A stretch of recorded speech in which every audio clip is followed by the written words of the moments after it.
MRIs, because they are not something, in our department there are about 20 radiologists, but only 2 or 3 will report prostate MRI because they have to have that knowledge of doing that.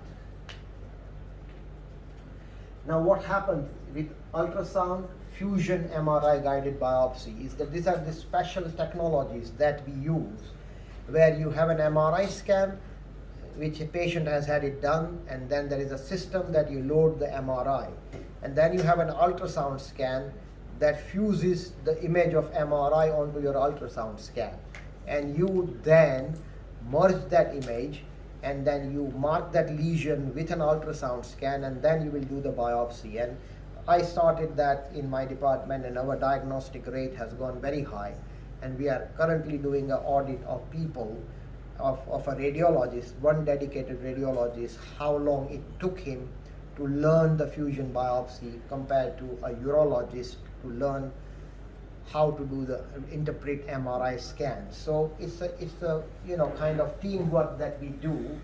And so this is an old summary, but I've kind of told you what is the current guidelines at the moment. Now,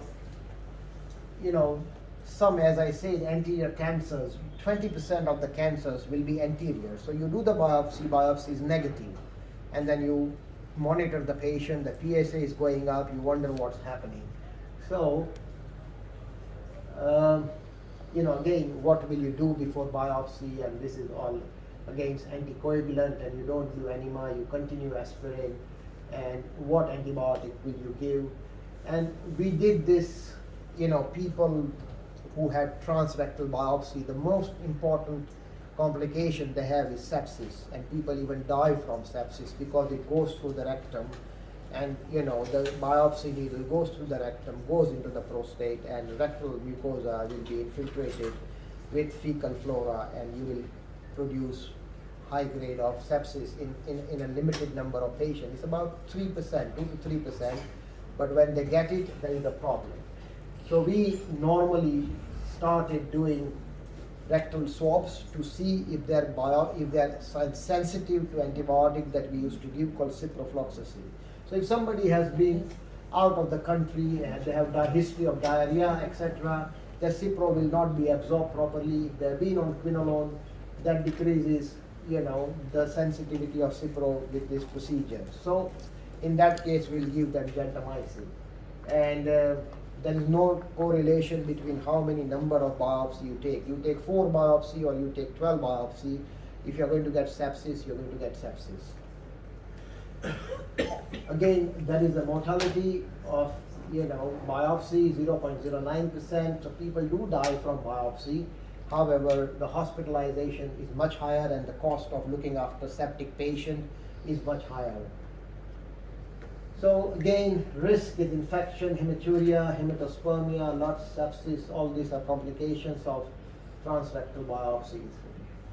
And again, we don't do any enemas, we just make sure that they are not resistant to ciprofloxacin. If they are, you treat them with IV gentamicin before you give the cipro. And we do this, and if we do the rectal swab, it reduces the risk of sepsis.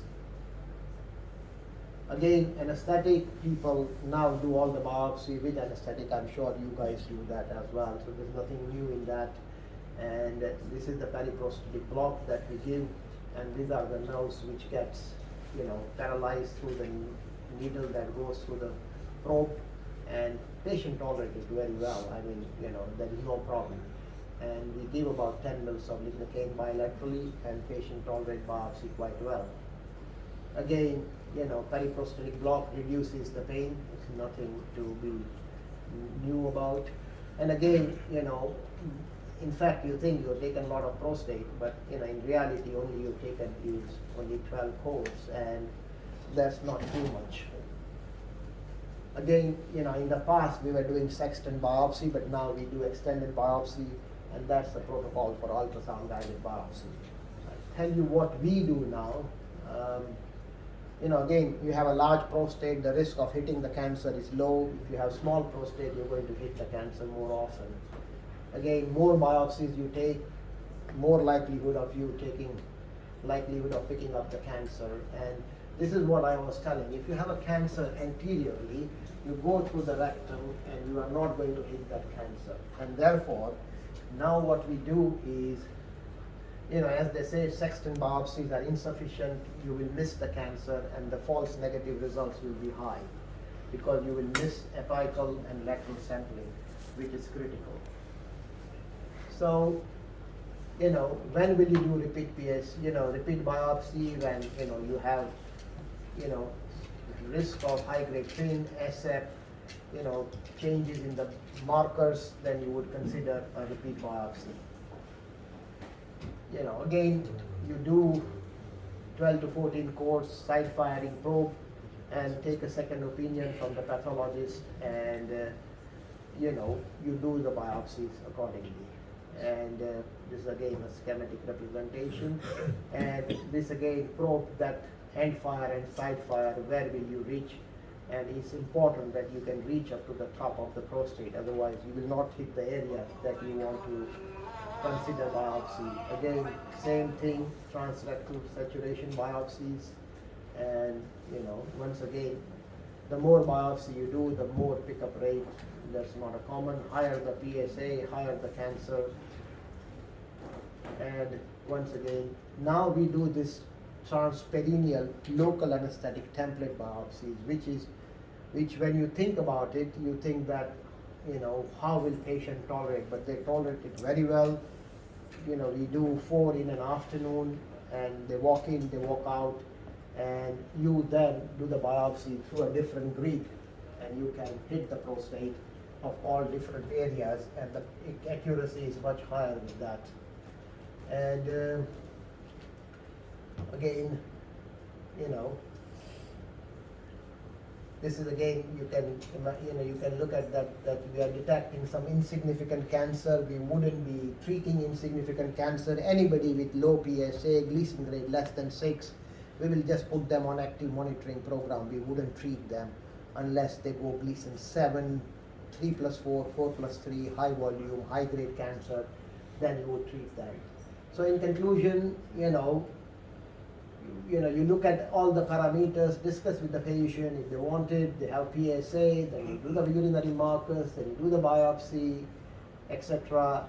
And then you do the transperineal prostate biopsy, and that will give you the good results.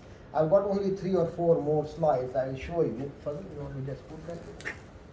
How prostate cancer is diagnosed. In UK, patient goes to the GP surgery, and in ideal world they will have a urine test to exclude the infection, and then they do the PSA blood test. If it is high, they get it repeated. If a GP is interested, now because of COVID, it is only telephone consultation, video consultation, so they don't get DRE examination. If the PSA is high, what we have is a system called 2-week wait patient. Means patient GP, general practitioner, will fax you or email you or send you an electronic referral form where see this patient with PSA of 6.7, and hospital has got responsibility of seeing that patient in 2 weeks time and give them a definite diagnosis in 30 weeks time. So they come to the hospital, we will do the DRE, we will make sure that they are not on anticoagulant, they don't have pacemaker, because if they have pacemaker, are they compatible with MRI, and they all go for MRI scanning. And after the MRI scanning, we discuss that MRI with consultant urologists, radiologists, nurses sitting, we discuss their family history, all the things, and then we decide that yes, this patient will require biopsy. And that's what happens. Now this is a booklet which I use. I did a study with this booklet. I mean, it's not very clear coming up, but I can share it. It's a 3 booklet which tells you understanding PSA, which will tell patient when to do PSA, what are the risks, what are the benefits, and afterwards how prostate cancer is diagnosed is the second slide, and third slide is enlarged prostate. And we discuss this with the patient, and everybody who we shared this booklet, I mean, I'm using it as every patient. I run clinic every day with this problem, Monday to Friday, and we see 8 to 10 patients every morning. So we have a lot of patient population, and this booklet is available, buy free of cost from UK Prostate Cancer Charity, and we give them a hard copy, but they are also available in an electronic form. And everybody read that, and it tells you about what are the risks, what are your Gleason grade, what are your MRI grade, etc. And again, PSA density, as I showed earlier, lower the density, likelihood of BPH, higher the density, likelihood of cancer. And this is an MRI scan. Now this scan tells you, we look at what is called is a pyrite or Likert score, and these are the score which is between 1 and 5. So if somebody has got a score of 1 to 2, the risk of prostate cancer is less. Pyrite score of 3 is intermediate grade, when you consider PSA density, consider family history, consider any genetic abnormality, and then you would biopsy younger man in PSA in pyrite 3 grade. And pyrite 4 and 5, there is a likelihood of cancer, and you would definitely recommend biopsies in those patients. And these are the MRI which tells you which are the areas you're going to target. If we see a lesion there, a small lesion, we would fuse it and then go through the back passage and hit that area. If you see the lesion on top, we go from top like that and we do the biopsy and hit those areas. So our accuracy of diagnosis is very high, and it's a very common cancer in UK, so we have to be as good as possible. In America, they don't do MRI before biopsy, but in UK, everybody gets MRI before biopsy. So that's a small snapshot. I think that should be more than enough. Anything else can I tell you? Thank you very much. No. Thanks for that. It is not so common in Iraq. Yes, that's good. So we don't have this sophisticated approach. Yeah, of course. My question about PCA3 urine test. Yes. Not mentioned in the guideline now. Yeah, because, as I say, it's not sensitive. It is sensitive, Yes. but only if it is over 35, the marker. Yes. Okay. Now, it's not a test that you can do it simply like write a blood test, have a full blood count, have a PSA. You have to see the patient, do the rectal massage, massage the prostate, ask them to pass urine. Quite a lot of people are old, they can't pass urine, you have to wait for them, then you collect the urine, then it is not done in local laboratory, it is done in an outside laboratory, and patients don't get it free on NHS. Most treatment which are free on NHS with National Health Service is recommended. What we have is an organization called NICE, which is National Institute of Clinical Excellence. If any treatment, any medication, anything that passes through NICE, then patient can come and tell you that this is approved by NICE, I want this treatment. Yes. Okay? But PCA3 test is not approved by NICE because the value is doubtful. You have a better marker, which is MRI. Yes. PCA will only give you a guidance, whereas MRI will tell you exactly if there is a problem and how to treat it. So MRI will be useful for surgeon doing radical prostatectomy because he will know whether it is going towards the capsule, you want to do a nerve-sparing prostatectomy or you want to do non-nerve-sparing prostatectomy. Oncologists will need to know to see the extent of the disease and plan the radiotherapy accordingly. So MRI is a better imaging technique and better tool than PCA. So why would you do a test which is only going to give you a probability of cancer and going to cost you $400 when you can do the MRI for $400 and give you more information? So that's what it is. Thank you. No, that's fine. Possibly I didn't get any significant difference between free PSA and PSA only? Yeah, there was evidence of that, but now they're not. Now PSA density is the most commonly used parameter. PSA density of anything, it is usually 0.15, but to reduce the risk of finding cancer less, we reduce the density to 0.12. So if somebody has got more than 0.12 density, and if they have got a pyrite 3 score, then we will biopsy. If somebody has got higher density and family history of prostate cancer, we will biopsy. But we wouldn't biopsy people with low density because likelihood in low density is a high BPH, big prostate, and you're not going to find cancer with that. So the two markers which you use. The PSA density is not a blood test. You do the PSA, you have a size of the prostate, you calculate both, and it gives you a density. So it's not an additional cost. It's just, you know, a radiologist will tell us that this patient's prostate size is say 42 cc, his PSA is 7.2, so his PSA density is that much. There is a simple calculation that you do, and it's very simple. So that's what we use at the moment. This question? Yeah. For the radioisotope study. Radioisotope studies? Yes, in the diagnosis of prostate cancer. What about BMSA? Yeah, that is for advanced prostate cancer. People who have, I mean, I have got a special interest in that, in the sense that PSMA test is a very good test, okay? But that is after the diagnosis of prostate cancer to see if the patient has got metastatic disease or not.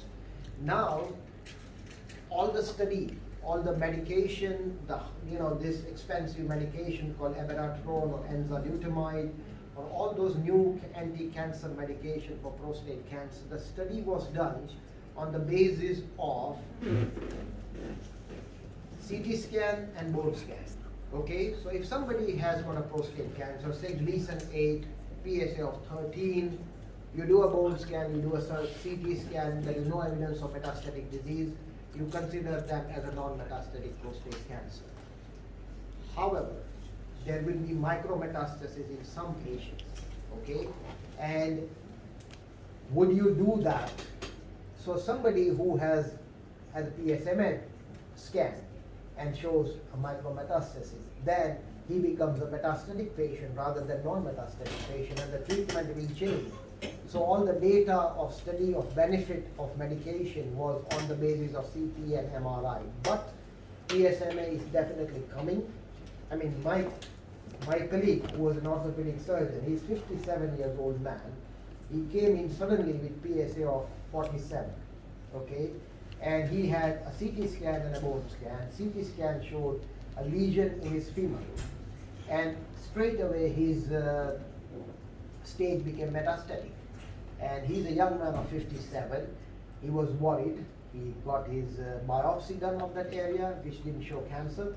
So again, that was non-metastatic. He had a PSMA scan, which didn't show a hot spot. So in certain patients, yes. I mean, PSMA is used mainly in recurrent prostate cancer after definitive treatment like radiotherapy or radical prostatectomy. The PSA goes up, then you do PSMA, and then you will show you hot spot on bones or lymph nodes or anything, and then you treat them accordingly. Not in metastatic. Sometimes maybe use BMSA in the case of high PSA and negative prostate biopsy. That is, BMSA can diagnose the prostate cancer. it can, it can. Not in the metastatic prostate cancer. Sometimes not in the metastatic. Sometimes in the only. Yes, you Yes, are right, but localized. that is not a Yes. standard of care. Yes. That is not a standard practice. Yes. You will not do a PSMA scan. If you have money and if you go and you say, I want PSMA scan, somebody will do it for you, okay? But it has to have PSMA, even in recurrent cancer, will only be positive after your PSA goes over 0.2. It will not show you if you've got a very low PSA. So it has to have a kind of a cutoff of PSA after a definitive treatment. So it is used, but not as a negative biopsy in a patient with raised PSA. You know, it is kind of a more anxiety-provoking thing because you might see something, and you know, it is not something that we do as a standard of care on just diagnosing prostate cancer on PSMA. It can be diagnostic, but the reason for you to get negative biopsy is probably you haven't biopsied the prostate properly. You have missed the cancer when you do the biopsy, but you know, as I say, anterior cancer will be missed. You do the PSA, it is high, you do the biopsy, it's negative, but PSA is 25. You know, so the likelihood is that possibly the prostate wasn't biopsied adequately. So that's why MRI comes in the role, that you do the MRI first and see where the area of abnormality is, where is the hypoechoic area, and then you target that area, you biopsy that area, and you will get a high-grade cancer. with high PSA. But The cost effectiveness is part of the guideline. yes, Something mentioned in the guideline, but it's not applicable because it is costly. Update the guideline. Yes. Negative biopsies. It depends on the Positive countries. PSA. You know, in Iraq, mostly everything is cheap. Yeah, Looking guideline mentioned. Yes. But different countries according. I was at a meeting with a chairman who has done the guidelines of prostate cancer. He's one of the professors in European country. He's a big name. He is very strongly against PSMA because the trials that are done on CT and bone scan, and if you start to look for micrometastasis, you will exclude people from benefit. But I agree with you that if you are a doctor, if you are a urologist, and if you have this problem, you want to find out if you got cancer or not, you might pay money and go outside the guidelines and say, I want this scan, It is very commonly done in Australia. It's only 400 Australian dollar. Everybody gets a PSMA scan because it's cheap. But in other countries, and the isotopes are not available sometimes. So there is a waiting list on National Health. So you have to weigh the benefit versus cost and versus availability, and the guidelines and the benefit. So, these are all the factors that you consider. Thank you. I think that's enough for everyone. Yeah. Sorry, about the importance of MRI Yes. in cancer, prostate cancer, Mm. mainly for staging of the disease. Mainly, first of all, for diagnosis of abnormal areas in the prostate. Okay, just first aim is to see if there is any abnormality in the prostate or not, and then you establish what is the pyrite score. Okay, where is the area, hypoechoic area. Localization. That will guide you where to put your needle through that. Okay, and that is the most important factor. Other things like lymph nodes, some of the bony areas, if there's any problem, if you pick that up, it's an additional advantage. Okay? If you have a cancer which is very close to the capsule of the prostate and you hit that area and it has, say, Gleason 4+4, then you don't want to do nerve-sparing prostatectomy on that side. You want to go wide excision so that you remove the prostate cancer completely. The reason for doing, nerve sparing is to avoid erectile dysfunction and incontinence. But, in certain cases, the first goal of any radical treatment is cancer control. So you want to make sure that you remove that area widely so that the cancer is not left behind. So that's the main reason. So I think MRI has become like a PSA blood test.